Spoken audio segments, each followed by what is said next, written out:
আলহামদুলিল্লাহ, আল্লাহ পাকের শুকর।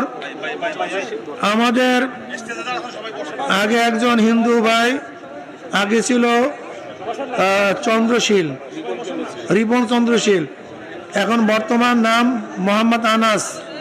আল্লাহ তাকে কবুল পায় না। এই আমাদের ভাই বলেন আলহামদুলিল্লাহ, আল্লাহ তাকে কবুল করেন।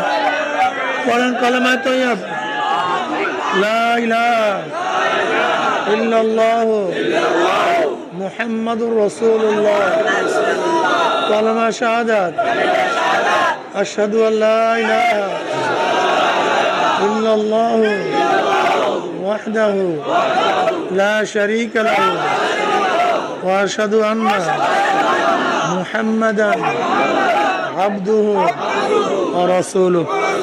আচ্ছা যান, আর বিবাহ আসেন, সামনে আসেন।